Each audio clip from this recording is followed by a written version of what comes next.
Bien, chers amis, bonjour. Nous sommes toujours en temps de guerre, et bien entendu, ce n'est pas fini.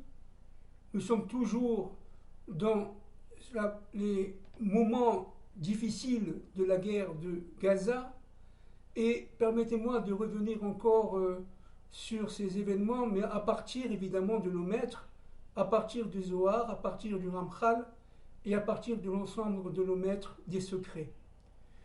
Nous rappelons que Dieu a créé avant la création et le monde d'Adam et de Ève, qui est notre monde, a créé par son souffle, qui est intimement lié au souffle universel, a créé à partir de 4 vaves, c'est-à-dire de 4 yud, mais avec une queue allongée, pour ceux qui connaissent un peu l'hébreu, et à partir de ces 4 vaves, il a créé un carré.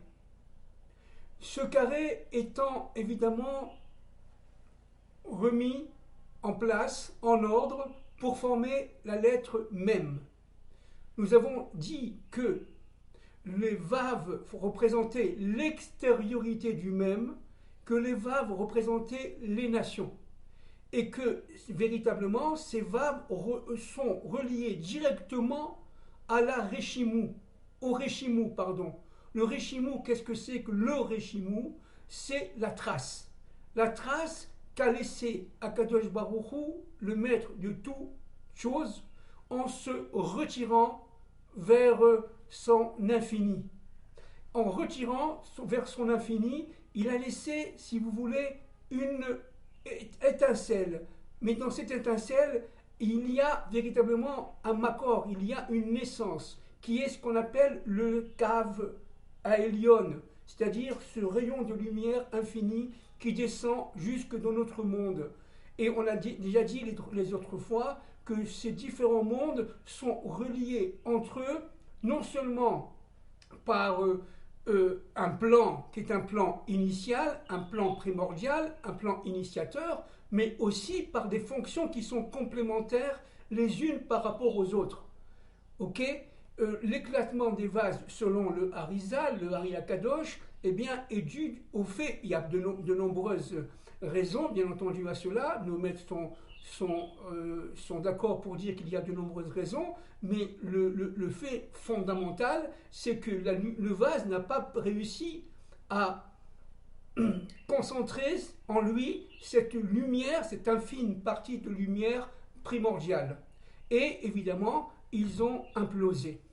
Et comme on l'a dit la dernière fois, Dieu a pris ces restes des vases et les a mis de monde en monde jusqu'à notre monde. Et nous avons dit qu'en fin de compte, le travail, la fonction première d'Adam Arishon et de Chava et de Ève, c'est de reconstituer l'ensemble du puzzle, l'ensemble du monde, de manière à ce que chaque vase puisse, en retenant sa propre lumière, puisse effectuer sa fonction au niveau autonome, mais en toute complémentarité avec les autres fonctions. D'accord? Maintenant, en se retirant de notre monde, et dans cette trace-là, ok, Akadosh Baruch Hu a laissé un vide. Et ce vide-là, on l'a déjà dit de nombreuses fois, mais je le répète ici, c'est très important pour comprendre ce qui se passe au monde de Gaza, dans la guerre de Gaza, eh bien, ce vide-là a été, si vous voulez, rempli par des forces qu'on appelle les forces du mal et les forces d'Amalek. Qu'est-ce que c'est qu'Amalek? Amalek, c'est, vous voulez, exactement le contrario d'Israël. Quand Dieu a créé Israël, il a créé son contraire. C'est-à-dire, si vous avez un mème qui est dans le monde d'en haut, dans le monde droit, vous avez aussi un mème de valeur numérique 40 qui est dans le monde d'en bas, dans le monde de l'obscurité. Et ce même qui est dans le monde d'obscurité est, si vous voulez, a été récupéré par les forces d'Amalek. Maintenant, dans le mot Amalek, vous avez évidemment les deux forces fondamentales qui sont Bilam et Balak, dans la paracha Bilam, pour ceux qui connaissent un peu la Torah. Si vous prenez le mot Balak et le mot Bilam, vous allez voir dans leur extrémité Amalek. C'est-à-dire que Amalek, qu'est-ce que c'est? Ce sont d'abord des forces de parole. Des forces de parole éhontées, fausses, mensongères. Des forces de parole qui conduisent à la haine. Parce que Amalek, si vous voulez, c'est non seulement le contraire des forces du bien, mais c'est le contraire de l'unité. L'Amalek, c'est la division. L'Amalek, c'est la séparation. Amalek, c'est l'éclatement. Amalek, c'est la destruction. Pourquoi? Parce que Amalek entend régner, en fait, sur Dieu, sur Dieu carrément, à la place d'Israël. C'est-à-dire que, véritablement, ces forces-là sont des forces maléfiques, mais pour cela, elles vont se regrouper à des forces militaires, des forces tactiques, des forces stratégiques, qu'on appelle dans la Torah les forces de Balak.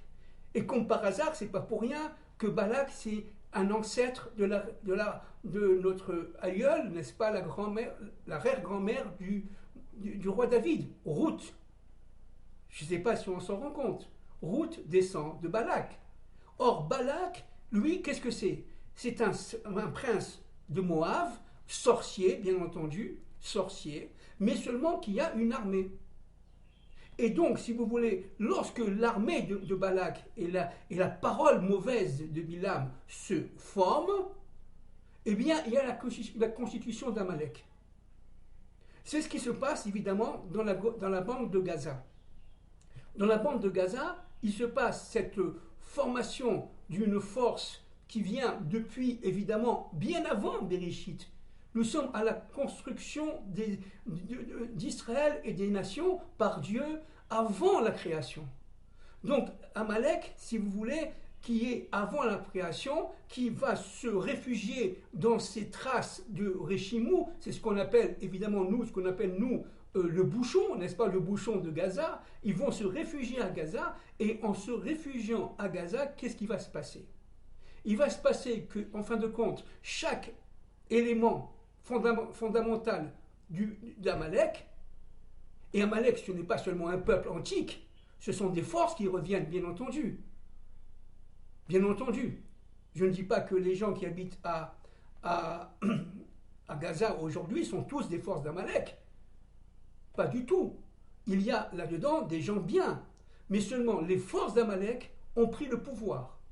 Et ont pris le pouvoir dans les structures.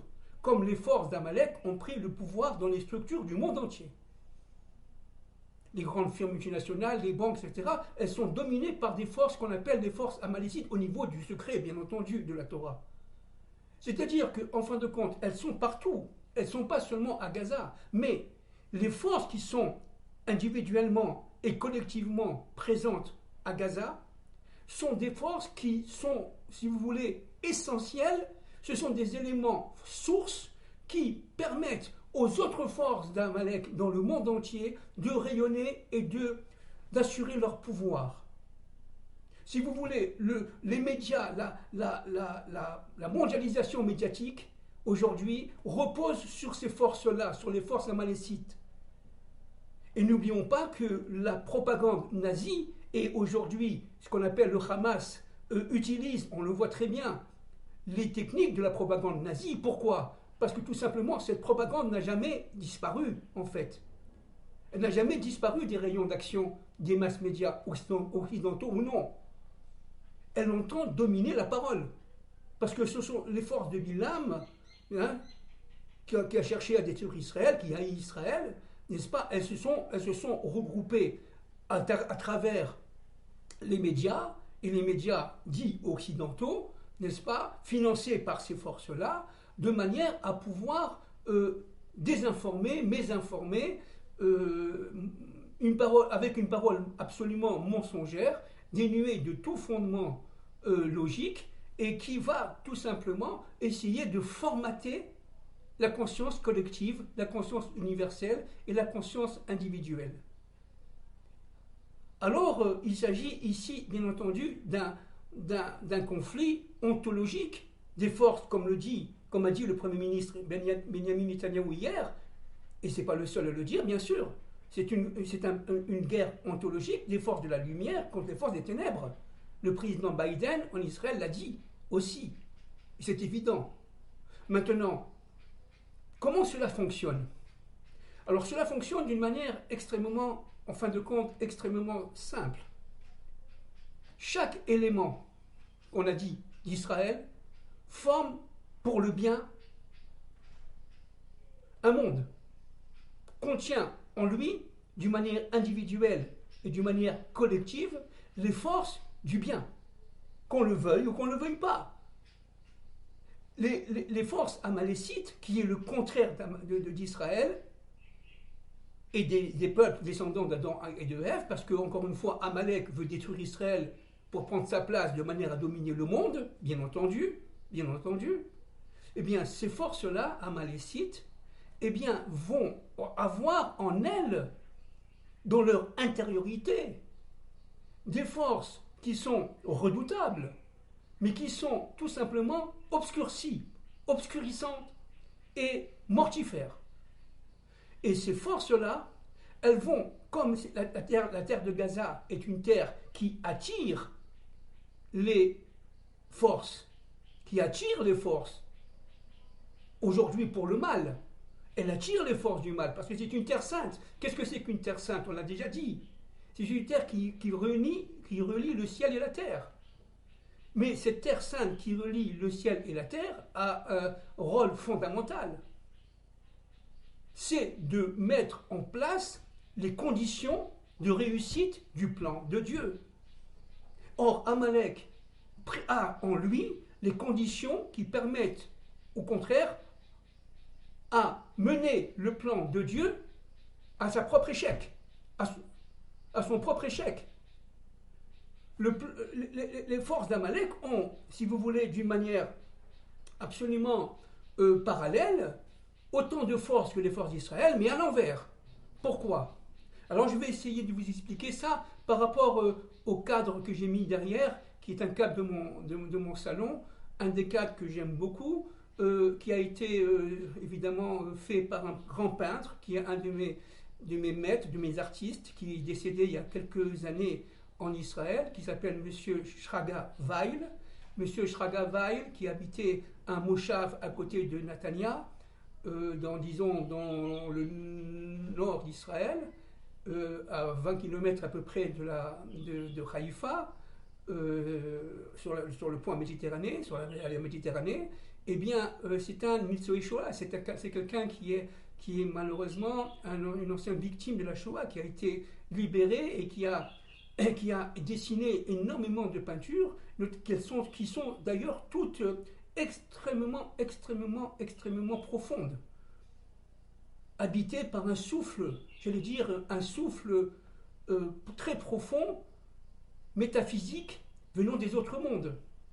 Regardons un peu ce tableau. Alors, je vais essayer d'abord, évidemment, de vous expliquer cela d'une manière le plus simple possible. D'accord? Alors, regardez. D'abord, ici, vous avez les 4 vaves, donc le carré. Le carré qui forme ici, évidemment, un losange. Un losange.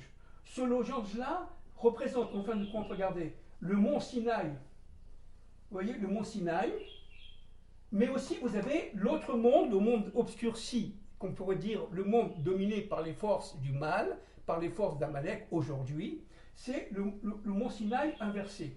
Vous voyez, où étaient nos ancêtres en Égypte? Ils étaient ici.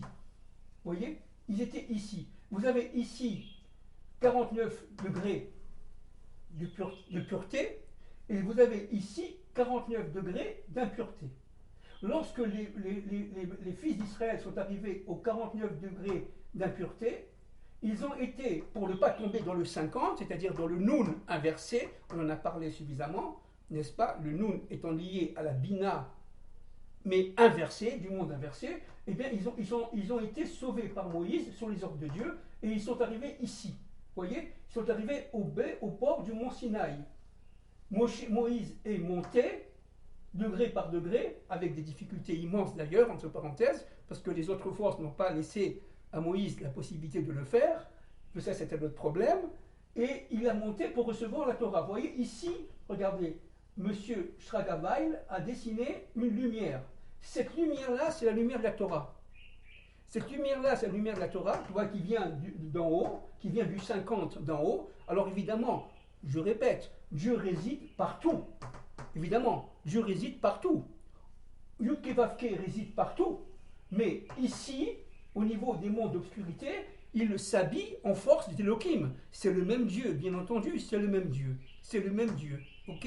Alors, nous, les blés Israël qui étaient ici, sont montés ici, ils ont reçu, si vous voulez, le don de la Torah. Voilà. Qu'est-ce que c'est que le don de la Torah? C'est en fin de compte l'allumage de notre Oraganouz, comme on l'a dit de nombreuses fois. C'est de notre lumière intérieure. Et cette lumière intérieure qui est ici a été, si vous voulez, gravée, vous voyez, comme imprimée, si vous voulez, gravé, imprimé en nous au temps de Matan Torah, il y a 3500 ans avec Moïse. Mais ça a été fait pour Israël. Ça n'a pas été fait pour l'ensemble de l'humanité à l'époque, bien entendu.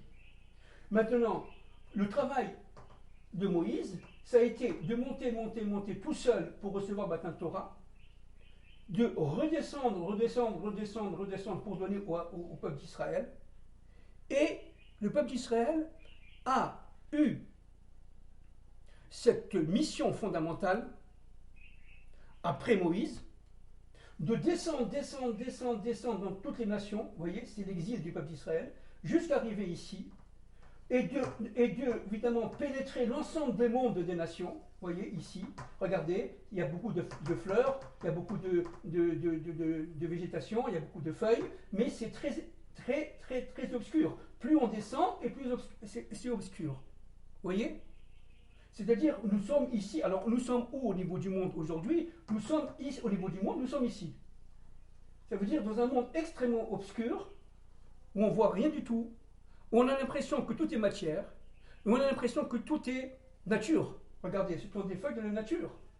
Il est évident que ce peintre, Schragavail, il était complètement inspiré lorsqu'il a fait ce dessin, bien entendu.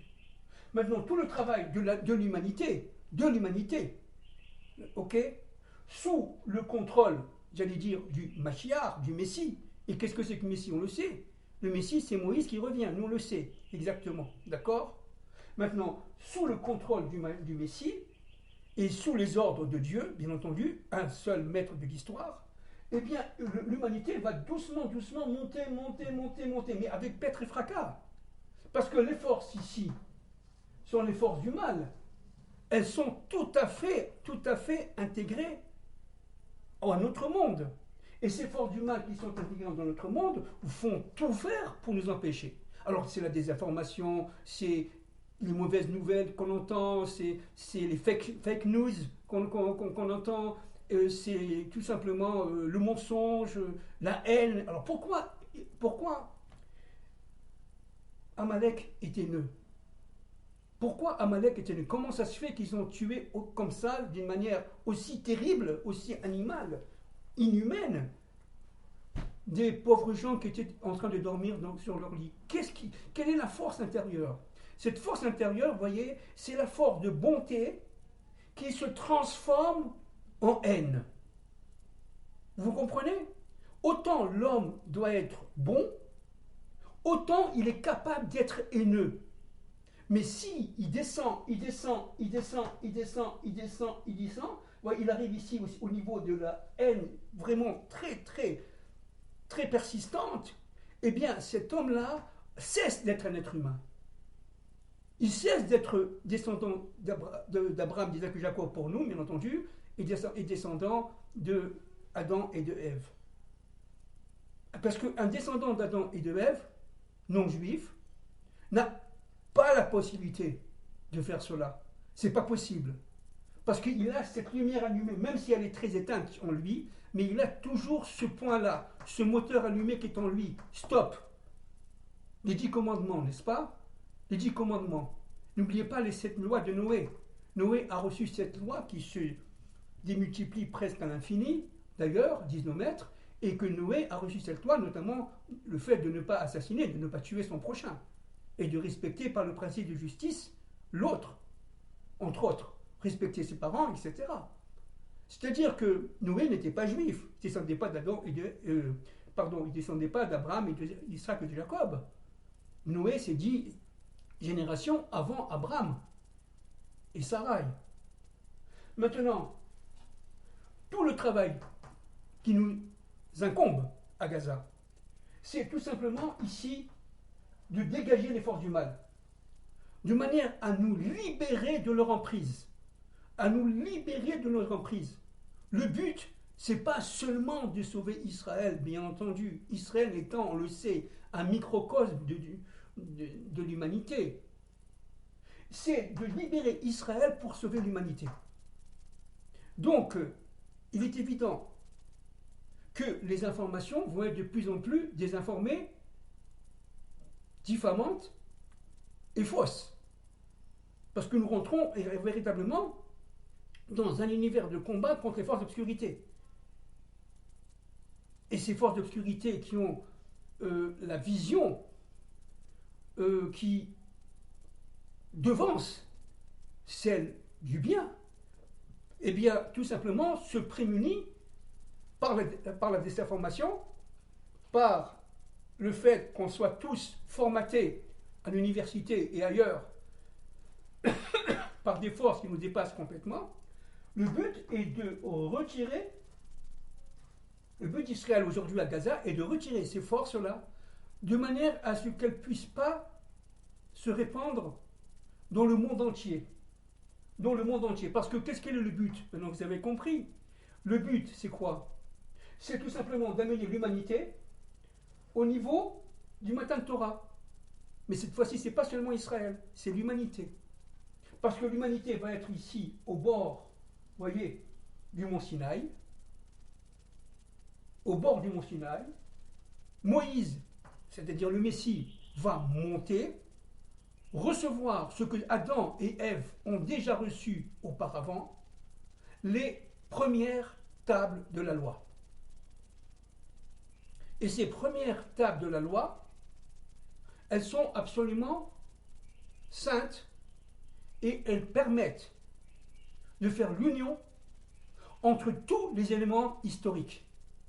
Tous les événements historiques. C'est-à-dire que le but, c'est l'humanité qui se trouve ici, avec un Israël qui se trouve partout là. L'aliyah d'Israël vers sa terre, c'est tout simplement, en fait, le fait que Israël devient hébreu. L'hébraïsation d'Israël est une condition fondamentale à la libération des forces du mal, à la libération du monde contre ces forces du mal, absolument fondamentale. Maintenant, ce qui est très important de comprendre, c'est que plus les fils d'Israël font l'aliyah et montent en Eretz Israël, et plus elles sont en position de recevoir les premières tables de la loi en tant qu'Israël. Et en cela va faire en sorte, ça va permettre, à l'humanité tout entière qui descend d'Adam et de Ève, de monter, jusqu'à recevoir ici, au bord du mont Sinaï, voyez, au bord du mont Sinaï, les premières tables de la loi. Voilà, ça c'est très important. Ça c'est très important. Maintenant, il faut comprendre une chose. Et là je reviens au Ramchal des Mémoires bénies, notamment dans son livre Les voies de la direction divine, je l'ai dit en français, paragraphe 36, page 72. Regardez ce que dit le Ramchal. D'accord? Le bienfait représente le fondement même de la création. Le bienfait représente les fondements même de la création. Cependant, il se traduit par la révélation de l'unité primordiale. De l'unité primordiale. Alors maintenant, regardez bien, ça c'est très important. La révélation de l'unité primordiale se dévoile à partir de toutes les actions, de toutes les créatures. Comme on l'a dit souvent, il n'y a pas d'action qui n'a pas de conséquences et qui n'a pas de cause. Chaque action, si petite soit-elle, en Chine, vous avez des agriculteurs qui vont tout simplement récolter leur riz. qui a priori n'ont absolument aucun rapport avec la Torah d'Israël ou la Torah de la connaissance du Dieu un de l'histoire, eh bien, jouent un rôle fondamental. C'est un élément du puzzle global, juif et non juif. Vous comprenez? Regardez ce que dit, si vous voulez, le Ramchal. Tous les êtres créés, y compris les animaux, n'est-ce pas, forment ensemble l'unité primordiale. Toute l'existence, fruit de l'émanation de la volonté divine, exprime une unitude parfaite qui converge vers un seul but, la révélation de l'unité primordiale. Je continue. Cette unité se dévoile dans toutes les actions, entre parenthèses, bonnes ou mauvaises. Je sais que je vais encore surprendre, mais le Ramchal, et ce n'est pas le seul, n'est-ce pas, il est très clair, à partir du Zohar, à partir du Harizal, même le mal joue son rôle. Dieu est tout. Dieu est le maître de toutes choses. Dieu est le maître du bien comme du mal.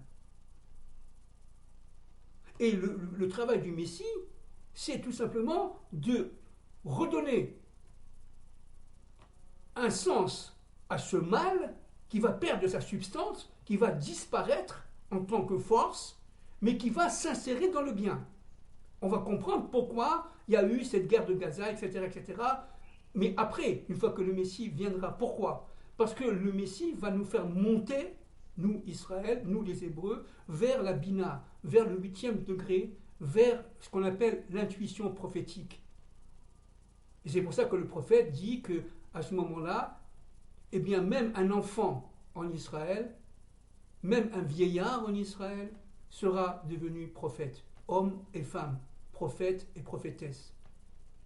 Et cela pour le bienfait de l'humanité. Le but, je répète, cette unité se dévoile dans toutes ses actions, ainsi qu'à travers tous ces êtres créés, juifs et non juifs, animaux et humains par exemple, et tous leurs événements historiques, que ce soit des événements amicaux, des événements familiaux, des événements scolaires, des événements universitaires, des événements militaires, politiques, économiques, tout ce que vous voulez. Tous les événements qui sont juifs et non juifs rentrent dans un plan d'ensemble. D'accord? Je finis. Ce qui est contenu en lui, en Dieu, sous forme d'une seule réalité, voyez, parce que Dieu est un, il n'y a qu'une seule vérité, une seule réalité. Cette réalité, c'est l'unité, qui s'exprime sous forme de multiples existants différenciés. L'intelligence, je finis ici, suprême, a donc réparti les tâches entre tous les êtres créés afin de réparer le monde. Alors maintenant, juste un mot, pour finir, c'est quoi la réparation du monde? Eh bien, c'est le fait que tous les êtres créés soient à leur place juste, précisément selon la volonté divine et précisément selon l'ordre voulu par Dieu avant la création et à la création d'Adam et de Ève.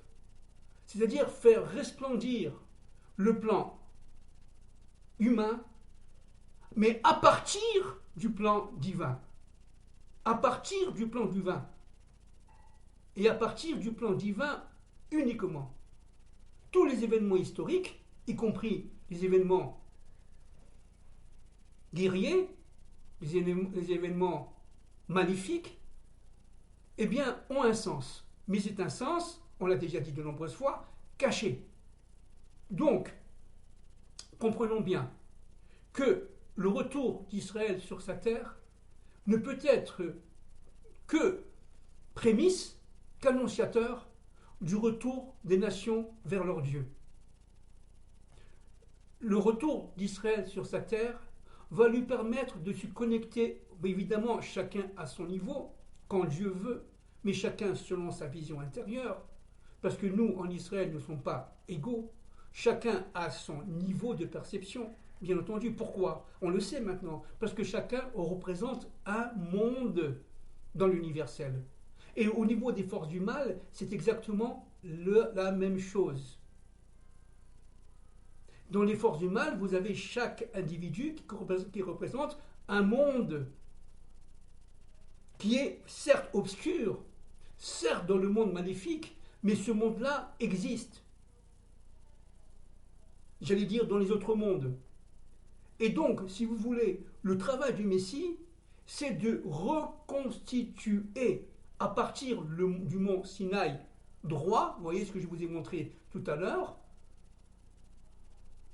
grâce à la sortie d'Égypte, il y a 3500 ans d'Israël, mais aujourd'hui, de l'humanité tout entière, de récupérer ces étincelles divines qui sont en nous, de manière à réparer, et c'est ça la réparation du monde, le tikkun olam en hébreu, et de réparer tout simplement l'ordre des choses qui ont été, si vous voulez, divisées, séparées, dans un monde de chaos. Il faut sortir du tohu pour entrer dans le bohu, si on tient en un langage biblique. Le tohu étant le monde du chaos, où tout implose, et ça c'est le monde, entre parenthèses, que cherche à édifier Amalek, et on passe du monde d'Amalek, une fois qu'Amalek sera détruit, et ça va maintenant à notre génération pas tarder, si Dieu veut, Bezrat Hashem, et à partir de ce moment-là, on rentrera dans le monde du bohu. Et le monde du bohu, c'est le monde de l'ordre. C'est le monde véritablement où chacun a sa place. Et où il n'y a pas d'éléments supérieurs à l'autre, il y a des éléments complémentaires aux autres. Mais c'est vrai qu'il y a des fonctions qui sont des fonctions supérieures. Le roi reste le roi. Le Mashiach reste le Mashiach, bien entendu. Mais seulement dans ce cadre-là, dans ce monde, si vous voulez, cette pyramide, vous voyez, cette pyramide structurelle, et n'oubliez pas que le mont Sinaï est une pyramide. Ok? Et que Moïse a fallu passer par de très nombreux tunnels pour pouvoir pénétrer et arriver devant Akadosh Baruch Hu. Et c'est pas pour rien qu'il y a des tunnels à Gaza. Parce que Gaza, qu'est-ce que c'est maintenant, vous comprenez? C'est, en fin de compte, la concrétisation de ces tunnels inversés, dans ce mont Sinaï inversé, voyez, qui se trouve, encore une fois, je le répète, ici, voyez, ici, et notamment plus bas, ici, parce que l'humanité aujourd'hui est ici. N'oublions pas que si l'humanité descend plus bas, elle est détruite, parce qu'elle dépasse le 50e degré d'impureté. Et c'est ça que veut faire Amalek, pour régner, entre parenthèses. Vous comprenez? C'est-à-dire que l'humanité est aujourd'hui à la croisée des chemins. Il n'y a pas qu'Israël qui est à la croisée des chemins, c'est l'humanité tout entière. Il s'agit donc de faire corps. Ça veut dire de reconstituer les familles de la terre. C'est-à-dire que lorsque Abraham a été dans la paracha Lech Lecha, paracha de cette semaine, lorsque Abraham a été béni par Dieu, à travers Abraham vont être bénies toutes les familles de la terre. Mishpechot à Adama. Et tout le travail, voyez, c'est de faire en sorte que Adam puisse vivre dans le Adama. Vous voyez, c'est le même nom. Adam, Adama. Adama, ça veut dire la terre en français. Mais la différence entre Adam et Adama, c'est que Adama, il y a le et. Et le et étant féminin. Et le serpent, en attaquant la femme de Adam, ça veut dire Ève, a voulu atteindre le et, qui se trouve où? Dans le mot Adama, bien sûr. Mishpachot à Adama seront bénis, dit Dieu à Abraham. Mais c'est le et de Yud Ke Vav Ke. Ça veut dire dans les 4 lettres du nom de Dieu, vous avez le nom du nom ineffable, vous avez la lettre E qui est en bas, la dernière. Et tout le travail, c'est de la réparer. C'est ça la réparation du monde. La réparation du monde, c'est la réparation de ce et notamment du yud, on a déjà dit de nombreuses fois, mais je le répète, c'est très important, qui est, n'est-ce pas, en bas de ce vav inversé. Parce que la lettre E, vous le savez, c'est un vav, vous voyez, qui est recourbé, et vous avez ici la lettre yud. Alors maintenant, tout le travail, c'est de récupérer le et dans l'histoire, c'est-à-dire de le réparer. Dans tous les actes de l'histoire, dans toutes les civilisations, il y a eu une certaine réparation de ce et. Donc le travail, c'est que les familles de la terre, Mishperot à Adama, qui descendent donc d'Adam, maintenant vous comprenez, Adama c'est Adam, qui réside dans la terre, et bien à partir de ce moment-là, tous les êtres humains qui descendent d'Adam et de Ève vont être, par la réparation de la lettre E, eux-mêmes réparés. Et évidemment, on sortira de ce mensonge éhonté, médiatique, on sortira de ces forces extrêmement maléfiques qui essayent de nous dominer, de nous perturber, de nous angoisser, de nous désinformer, de nous faire rentrer dans un monde infernal de doute. N'oublions pas que le doute, pour finir, safek, en hébreu, a la même gematria, a la même valeur numérique que Amalek, 240. C'est-à-dire que le but d'Amalek, par la désinformation, par ses campagnes éhontées de mensonges, veut nous mettre le doute en nous.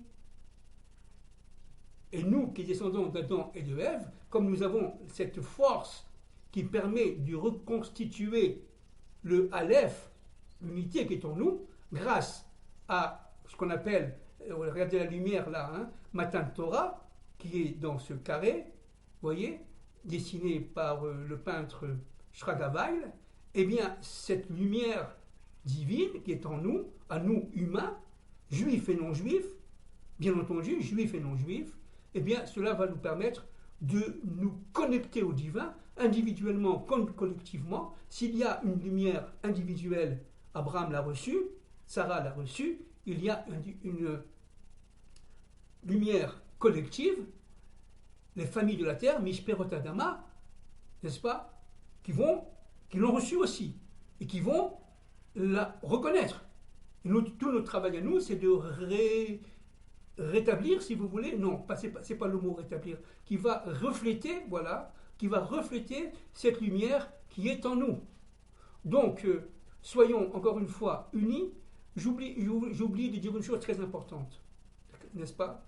On ne peut monter de gradation en gradation, vous voyez, d'échelon en échelon, que si on reste unis. Alors, qu'est-ce que c'est que l'union? L'union, c'est pas, si vous voulez, le fait qu'on soit tous les mêmes et qu'on soit tout simplement un dans l'uniformisation. Pas du tout. L'union, c'est la diversification des êtres à l'intérieur d'un plan d'ensemble qui réunit tout le monde.